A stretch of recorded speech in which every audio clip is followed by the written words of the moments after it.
प्रिय बिहार वासियों, 79वें स्वतंत्रता दिवस के पावन अवसर पर मैं समस्त बिहार वासियों को हार्दिक बधाई देता हूं। आज का दिन हम सभी भारतवासियों के लिए गौरव का दिन है। राष्ट्रभक्तों के साहस, त्याग एवं बलिदान के फलस्वरूप 15 अगस्त 1947 को हमारा देश आज़ाद हुआ। आज के दिन हम इन स्वतंत्रता सेनानियों को श्रद्धा सुमन अर्पित करते हैं, जिन्होंने आज़ादी की लड़ाई में अपने प्राणों की आहुति दी। उनके उच्च आदर्श आज भी हम सबों के लिए प्रेरणा के स्रोत हैं। मैं उन वीर जवानों को भी नमन करता हूं, जो बहादुरी से देश की सरहदों की सुरक्षा कर रहे हैं। उनके बलिदान को कभी भुलाया नहीं जा सकता है। देश की रक्षा करने वाले भारतीय सेना का हम अभिनंदन करते हैं। इतिहास इस बात का गवाह है कि बिहार ने स्वतंत्रता आंदोलन में अग्रणी भूमिका निभाई। बिहार के लोगों ने हमेशा राष्ट्र निर्माण में बढ़ चढ़कर हिस्सा लिया है और देश के लोकतंत्र को मजबूती प्रदान की है। आप सब जानते हैं कि 24 नवंबर वर्ष 2005 को हमारी सरकार बनी थी। सर्वप्रथम राज्य में कानून व्यवस्था को ठीक किया गया। राज्य में कानून का राज बनाए रखना सरकार की सर्वोच्च प्राथमिकता है। सरकार द्वारा अपराध नियंत्रण एवं विधि व्यवस्था संधारण के लिए सभी आयामों पर योजनाबद्ध तरीके से काम किया गया है और वर्ष 2005 में बिहार में पुलिस बल की संख्या मात्र 42,481 थी, 481 थी, जो ज़रूरत के हिसाब से बहुत कम थी। इसलिए शुरू से ही पुलिस बल की संख्या को बढ़ाने पर जोर दिया गया और अब पुलिस की संख्या बढ़कर उसके बाद 1,10,000 हो गई। अब उसके बाद 2023 में पुलिस बल की संख्या को और बढ़ाने के लिए 2,29,000 तय किया गया है।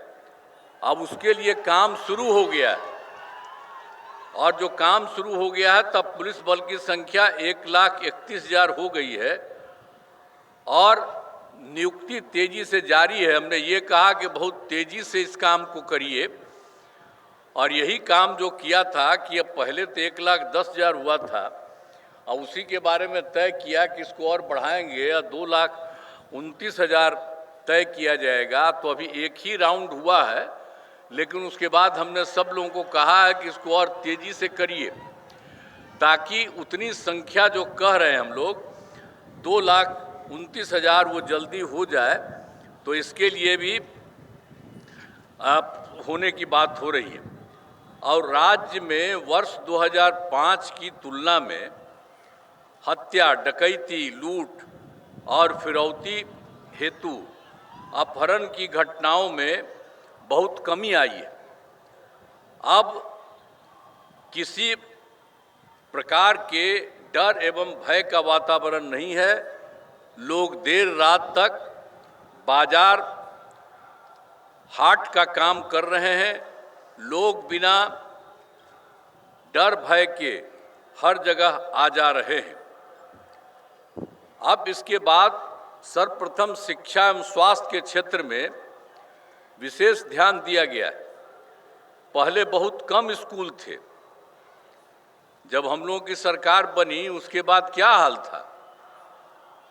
पहले बहुत कम स्कूल था, शिक्षकों की काफ़ी कमी थी और जिसके कारण स्कूलों में ठीक से पढ़ाई नहीं होती थी।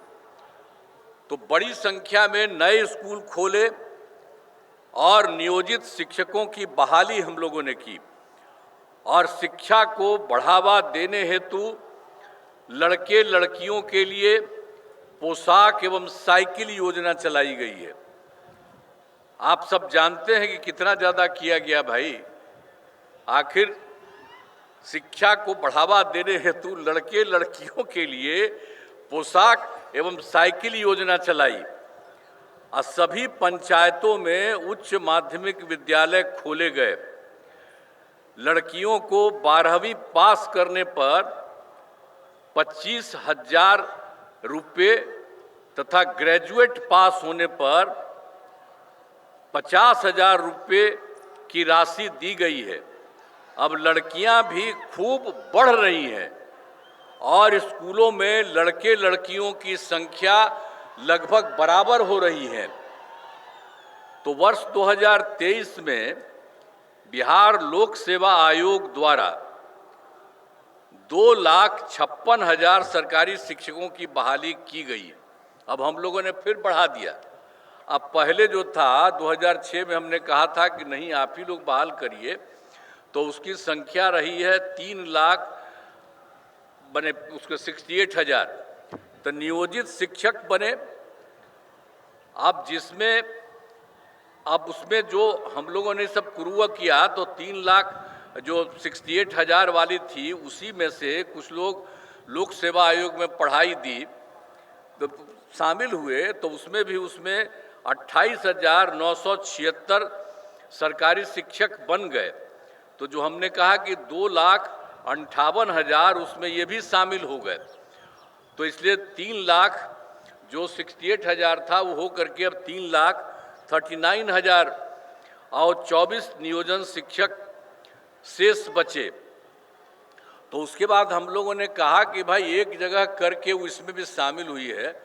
अब किसी को इसमें बीपीएससी की परीक्षा में आने की ज़रूरत नहीं है। एक मामूली सी परीक्षा करके इन लोगों को किया जाएगा।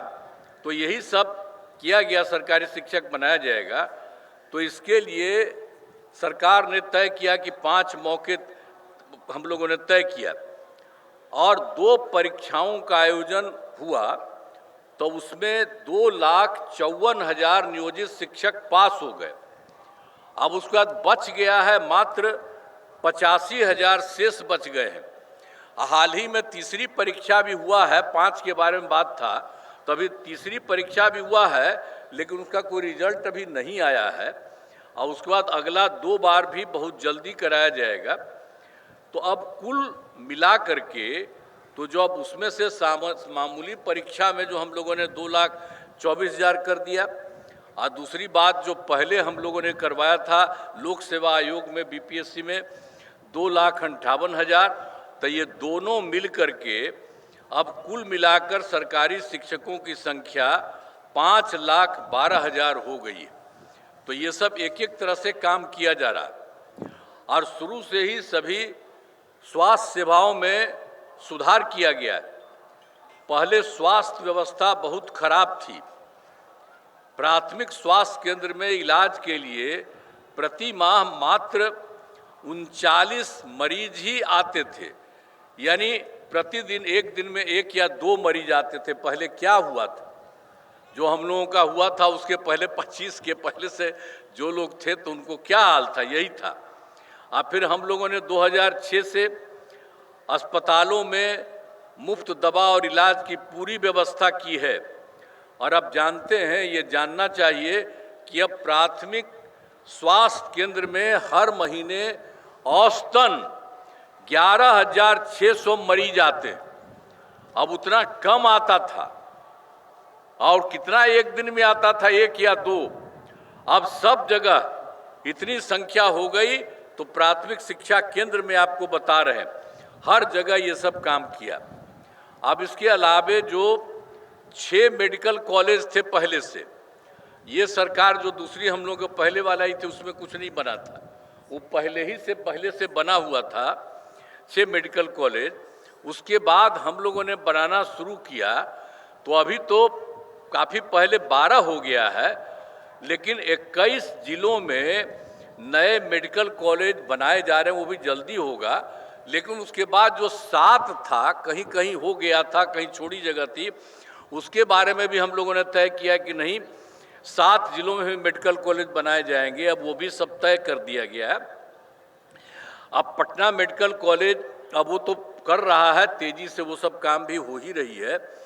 तो पटना मेडिकल कॉलेज एवं अस्पताल में जो 6 ही था, तो अब जो पटना मेडिकल कॉलेज अस्पताल को 5,400 बेड तथा अन्य 5 पुराने मेडिकल कॉलेज को 2,500 बेड का किया जा रहा है। यह हम लोगों ने ये भी तय किया। और आप जानते हैं, हम बराबर जा करके पटना मेडिकल कॉलेज देखते रहते थे पहले, आज भी देख रहे हैं। तीसरा राउंड भी हो गया है, अब 5 राउंड में उसको पूरा का पूरा कर देना है, 5,400 बेड। और कितना जो देख रहे हैं, अगर जाइएगा तो सब लोग, आप लोगों को हम कहेंगे, सब जितने हम जाते हैं, तो आप लोग भी तो आते ही है कोई ना कोई, तो जा करके देखिए कि कितना बड़ा मेडिकल कॉलेज हम लोग पटना मेडिकल कॉलेज का बनवा रहे हैं। और उसी तरह से जो पुराना वाला जितना था, तो 5 जो पहले वाला था उसको भी ठीक बनाया जा रहा है। और उसके बारे में भी कह दिया है कि उसके लिए 2,500 बेड बनाया जाएगा। और एक जो यहाँ था, Indira Gandhi institute of medical science IGIMS Patna में, तो उसमें तो कोई कुछ नहीं होता था, तो उसके लिए भी हम लोगों ने देख करके पूरा किया। और उसको भी हम कह दिए कि 3,000 बेड का बनाया जाएगा। वहाँ देखिए कितना काम हो रहा है, और कितना ज़्यादा उसमें हम लोगों ने जगह बना दिया। अब कितना ज़्यादा वहाँ पर जा रहे हैं इलाज के लिए, तो बहुत अच्छा हुआ। तो ये तो सबका कर ही दिया गया है, और बिल्कुल और नया जो बन रहा है वो काफ़ी अच्छा बन रहा है। अब राज्य में सड़कों, पुल पुलियों का निर्माण कराया गया है।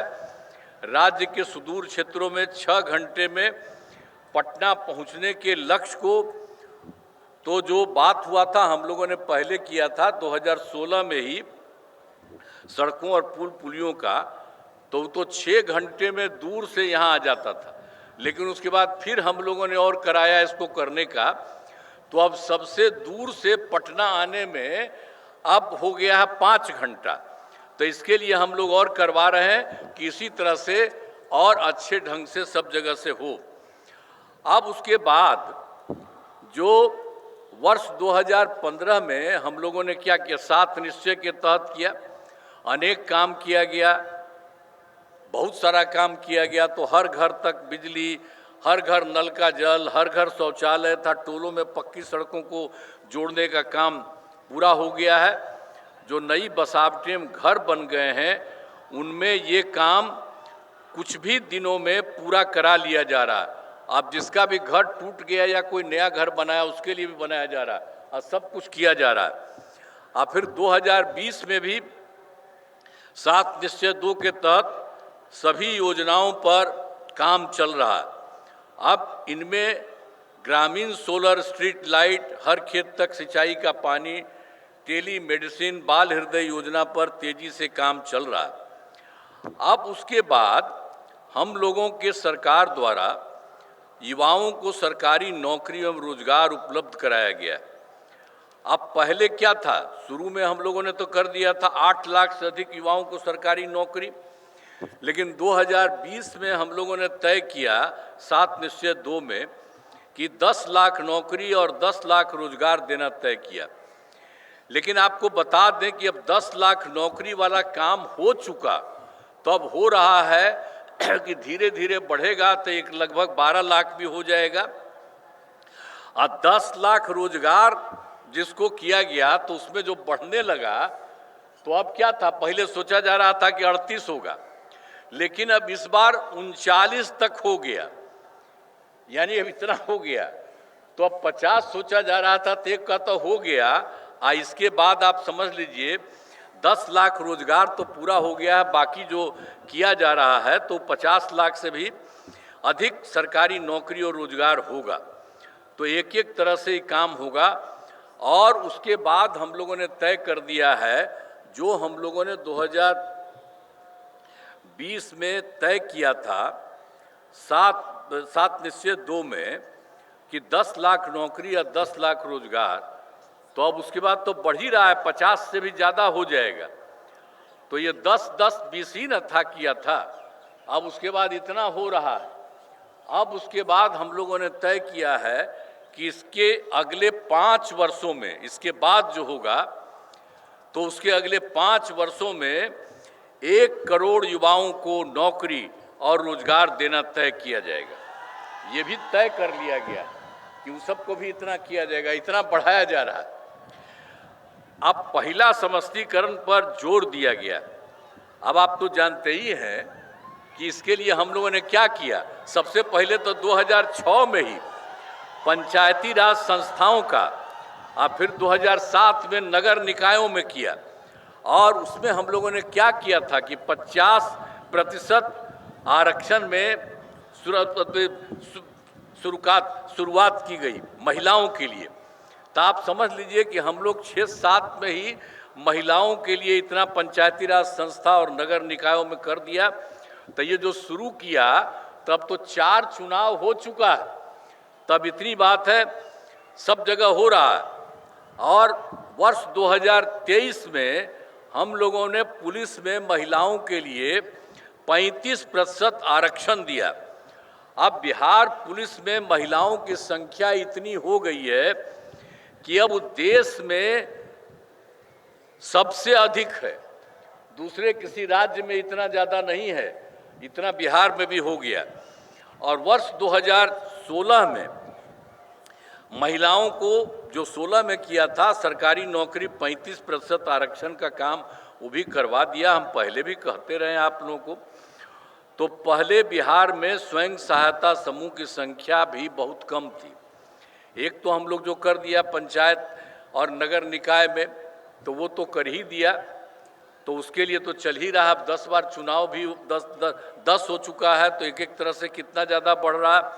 अब बाद में जो आपके बारे में बता दिए कि 13 में भी 35% महिलाओं का कर दिया पुलिस में, और 26 में महिलाओं को सरकारी नौकरी में भी कर दिया गया। अब उसके अलावे जो स्वयं सहायता समूह था, अरे वो तो देश भर में था, हम लोग कहीं भी जाते थे देखते थे।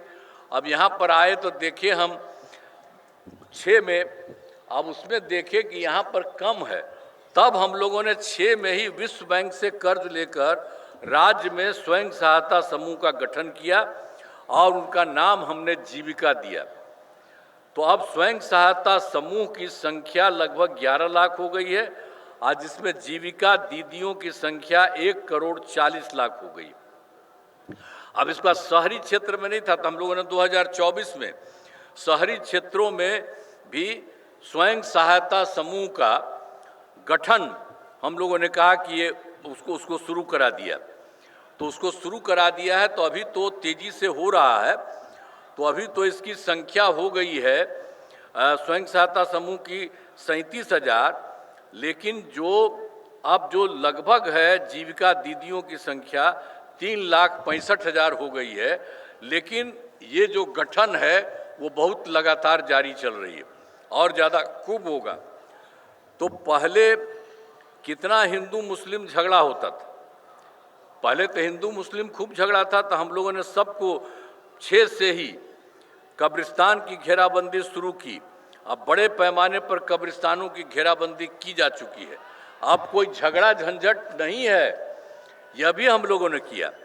और उसके अलावे एक बार और भी है, 2016 में 60 वर्ष के पुराने हिंदू मंदिरों का, उसमें भी इधर उधर कुछ गड़बड़ कोई कर देता था, तो उसको रोकने के लिए भी हम लोगों ने घेराबंदी की जा रही है। इससे चोरी आदि की घटनाएं नहीं होती। और सरकार ने शुरू से ही सभी तबकों का विकास किया है, चाहे हिंदू हो, मुस्लिम हो, अपर कास्ट हो, पिछड़ा हो, अति पिछड़ा हो, दलित हो, महादलित हो, सभी के लिए हम लोगों ने काम किया। और दूसरी बात जो हमने मुस्लिम के बारे में कहा, एक बार और मुस्लिम समुदाय के लिए भी हमने काफ़ी काम किया। मदरसों को सरकारी मान्यता दी गई है एवं उनके शिक्षकों को सरकारी शिक्षकों के बराबर वेतन दिया जा रहा है। उन लोगों के लिए भी सरकार पैसा देती है। फिर उसके बाद 2023 में जाति आधारित गणना कराई, तो आप सब लोग जानते हैं, जिसमें लोगों की आर्थिक स्थिति की भी जानकारी ली गई। तो उसी में हम लोगों ने कहा कि भाई जो जाति आधारित गणना है तो वो निकला 94 लाख गरीब परिवार पाए गए, जिसमें अपर कास्ट, पिछड़ा, अति पिछड़ा, दलित, महादलित, मुस्लिम सब थे। तो इसके लिए हम लोगों ने तय किया कि रोजगार हेतु 2 लाख रुपए की दर से सहायता देना शुरू किया। और इसके लिए सहायता हम लोगों ने तय कर दिया कि 5 वर्ष में इसको पूरा करेंगे। लेकिन अब हम लोगों ने तय किया कि नहीं, सब 5 साल का कोई ज़रूरत नहीं है। अब इन सभी परिवारों को एक साथ सहायता दी जाएगी। इसके लिए उच्च स्तरीय समिति बनाई गई है। अब ये भी हम लोग जल्दी से जल्दी उनको कराने के लिए भी कर रहे हैं। जो 94 लाख इतने सब परिवार के लोगों की स्थिति, बहुत गरीब परिवार थे, उनकी गरीबी को समाप्त करने के लिए ये काम भी किया जा रहा है। अब बिहार का विकास तेजी से हो रहा है, आगे भी इसी प्रकार होता रहेगा। अब वर्ष 2024 के दिसंबर एवं 25 के जनवरी फरवरी माह में मैंने प्रगति यात्रा के दौरान सभी जिलों में जाकर, अभी तो हम लोग जो किए थे 2024 में दिसंबर में या 25 में जनवरी फरवरी में, प्रगति यात्रा के दौरान सभी जिलों में जा कर के विकास कार्यों को देखा और जो कमी रही उसे पूरा करने के लिए कुल मिलाकर के सब जगह मिल गया है 430 नई योजनाओं की स्वीकृति हुई। अब उसके लिए काम हम लोग सबके लिए शुरू, हर जगह के लिए, हर जिले में, हर जगह के लिए भी सब काम किया जा रहा है। तो उस पर 50,000 करोड़ रुपए की लागत लगेगी। इसके लिए भी काम, हम सभी योजनाओं पर तेजी से काम चल रहा है। अब हाल ही में सरकार ने कुछ नए कदम उठाए जिसके सभी को काफ़ी फायदा होगा। पहला है, गांव में शादी समारोह आयोजित करने के लिए सभी जगह उपलब्ध नहीं रहती है। इसे देखते हुए सरकार सभी पंचायतों में विवाह भवन का निर्माण कराएगी, ये तय किया। इस पर 4,026 करोड़ रुपए की राशि खर्च की जाएगी, जिसमें गरीबों को काफ़ी फायदा होगा।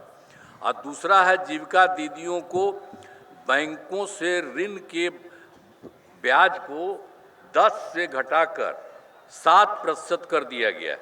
और तीसरा है, जीविका के सभी कर्मियों को मिलने वाली राशि को बढ़ाकर 2 गुना कर दिया गया। और चौथा है, अब प्रमंडल स्तर तक, अब प्रखंड स्तर तक दीदी की रसोई का संचालन किया जाएगा। इसमें मिलने वाले खाने की कीमत 40 रुपये से घटा करके 20 रुपये कर दिया गया। और पांचवा है, पंचायत के सभी प्रतिनिधियों को मिलने वाली राशि को बढ़ाकर 1.5 गुना किया गया। और छठा है, सभी वृद्धजनों, दिव्यांगजनों और विधवा महिलाओं को मिलने वाली पेंशन की राशि 400 रुपया रहा है और उसको बढ़ा करके 1100 कर दिया गया। इससे बड़ी संख्या में लोगों को फायदा होगा। और एक चीज़ अभी और हाल ही में हम लोगों ने कर दिया है कि आप जानते ही हैं कि 2018 में हर घर बिजली पहुंचा दी गई, सब जगह कर दिया गया था। और सरकार द्वारा तो शुरू से ही बहुत सस्ती दर पर बिजली दी जाती थी, लेकिन अब लगभग सभी घरेलू उपभोक्ताओं को बिजली मुफ्त देने का तय कर दिया है। अभी हाल में यही तय हो गया है, अब सबको कोई पैसा नहीं लगेगा। अब बिजली वाले में उन सब लोगों को मुफ्त में लगेगा। और सरकार की तरफ से सभी, अब जो लोग चाहेगा, इच्छुक लोगों के घरों पर सोलर लगाए जाएंगे। जो भी हम लोग चाहेंगे कि वो सब भी करे, ऊपर सोलर लगाए जाएंगे। इससे सभी को बहुत फायदा होगा। अब सब तो सरकार तो अपने पैसे से लेकर के कम पैसा में देती थी, लेकिन अब इस बार हम लोगों ने तय कर दिया अभी हाल ही में कि अब उसको मुफ्त में, कोई पैसा नहीं लगेगा, अब उसको मुफ्त में दिया जाएगा। और उसके अलावे उसके घर पर भी लगाने के लिए जो हमने बोल दिया, घरों पर सोलर लगाया जाएगा। अब मैं कुछ नई घोषणाएं करता हूं। राज्य में नौकरी के लिए आयोजित होने वाली प्रारंभिक प्रतियोगिता परीक्षाओं में परीक्षा शुल्क को घटाकर मात्र 100 रुपये कर दिया जाएगा तथा मुख्य परीक्षा में कोई परीक्षा शुल्क नहीं लिया जाएगा। और दूसरी बात और किया जा रहा है, बिहार में नए उद्योग लगाने के लिए विशेष सहायता दी जाएगी और इसके अंतर्गत कैपिटल सब्सिडी, ब्याज सब्सिडी तथा जीएसटी के लिए दिए जाने वाले प्रोत्साहन राशि को दोगुना किया जाएगा। फिर और उसके बाद उद्योग लगाने के लिए सभी जिलों में जमीन की व्यवस्था की जाएगी तथा ज़्यादा रोजगार देने वाले उद्योगों को मुफ्त में जमीन दी जाएगी। और उसके बाद उद्योग लगाने हेतु आवंटित भूमि से संबंधित विवादों को समाप्त किया जाएगा। और उसके बाद यह सुविधा अगले 4 महीने में उद्योग लगाने वालों को दी जाएगी। और उसका तीसरे नंबर पर भी काम राज्य के 7 जिलों क्रमशः किशनगंज, कटिहार, रोहतास, शिवहर, लखीसराय, शेखपुरा, अरवल में नए मेडिकल कॉलेज अस्पताल, पहले तो हम बता रहे थे कि 7 के लिए भी हम लोग बचा हुआ उसके लिए करेंगे, तो उसके बारे में फिर बता दे रहे हैं आपको कि 7 जिलों में किशनगंज, कटिहार, रोहतास, शिवहर, लखीसराय, शेखपुरा और अरवल में नए मेडिकल कॉलेज अस्पताल खोले जाएंगे। और फिर चौथा है, बिहार से बाहर रहने वाले लोगों को दिवाली, छठ, होली के मौक़ों पर दिल्ली, गुरुग्राम, चंडीगढ़ आदि शहरों से अपने घर आने के लिए राज्य सरकार द्वारा बड़ी संख्या में बसें चलाई जाएंगी ताकि उन्हें कोई असुविधा न हो। साथ में पर्याप्त संस्था में विशेष ट्रेन चलाने के लिए केंद्र सरकार से अनुरोध किया जाएगा। अब इसके बाद एक और है कि जानते ही हैं 2005 में, वर्ष 2005 में बिहार का बजट लगातार बढ़ रहा है और 2005-06 में नई सरकार बनने के बाद राज्य का बजट क्या था उस समय? वो तो हम लोगों का उन्हीं की सरकार थी, दूसरी थी जब हम लोग आए थे, तो उस समय तो था मात्र 28,000 था करोड़ रुपया था। लेकिन उसके बाद 6 में फिर हम लोगों का सब कुछ 6 में चला, तो 6-7 में बढ़ा करके 37,000 करोड़ रुपये किया गया। तो शुरू हम लोगों ने किया और हर साल लगातार बढ़ाते गए और अब इतना बढ़ गया है कि इस बार 3,16,000 करोड़ रुपये से अधिक हो गया। हर जगह से लोगों को फायदा। और बिहार के विकास के लिए हम आदरणीय प्रधानमंत्री श्री नरेंद्र मोदी जी के नेतृत्व वाली केंद्र सरकार का पूरा सहयोग मिल रहा है। और इस सरकार ने, केंद्र ने कितना अच्छा काम किया है बिहार के लिए। तो ये सरकार जो बनी इस बार, और उसके बाद तुरंत ही जुलाई में 2024 के बजट में बिहार को विशेष आर्थिक सहायता के रूप में सड़क, उद्योग, स्वास्थ्य, पर्यटन, बाढ़ नियंत्रण के लिए बड़ी राशि देने की घोषणा की गई। और उसके बाद फरवरी 2025 के बजट में बिहार में मखाना बोर्ड की स्थापना, ग्रीनफील्ड एयरपोर्ट की स्थापना, पश्चिमी कोसी नहर के लिए वित्तीय सहायता और राष्ट्रीय स्तर के खाद्य प्रसंस्करण संस्थान की स्थापना एवं पटना IIT के विस्तार की घोषणा की गई। तो पहले तो 24 में कर दिया और उसके बाद फिर इन्होंने केंद्र सरकार ने 25 में भी कर दिया और इसके बाद फिर अभी हाल में काम और हुआ। केंद्र सरकार द्वारा वर्ष 2018 से और उसमें तो कुछ ही राज्यों में खेलो इंडिया यूथ गेम्स का आयोजन किया गया था, लेकिन उन्होंने बिहार के लिए भी किया। इस वर्ष खेलो इंडिया यूथ गेम्स 2005 के आयोजन का जिम्मा बिहार को मिला, जो गौरव की बात है। और हम बताना चाहते हैं कि इन खेलों का आयोजन बहुत अच्छे ढंग से किया गया है। हाल ही में और उसके अलावे तो और भी बहुत अच्छा काम किया है। केंद्र सरकार ने जाति आधारित गणना कराने का निर्णय लिया, जो बहुत ही अच्छा चीज़ है। तो इन सब के लिए हम आदरणीय प्रधानमंत्री श्री नरेंद्र मोदी जी का आभार व्यक्त करते हैं और उनको मैं धन्यवाद देता हूं कि उन्होंने भी सबके लिए बहुत अच्छा काम किया।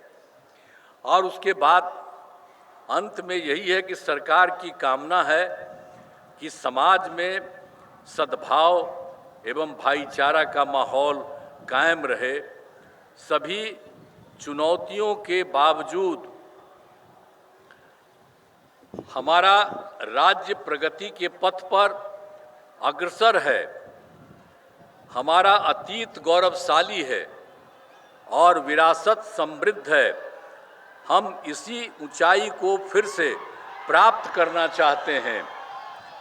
आइए स्वतंत्र दिवस के शुभ अवसर पर हम सब यह संकल्प लें कि बिहार को एक खुशहाल राज्य के रूप में विकसित करने के लिए अपना सहयोग प्रदान करें। इस अवसर पर एक बार पुनः सभी बिहार वासियों को मैं शुभकामनाएं देता हूं। जय हिंद, जय हिंद, जय हिंद। बहुत बहुत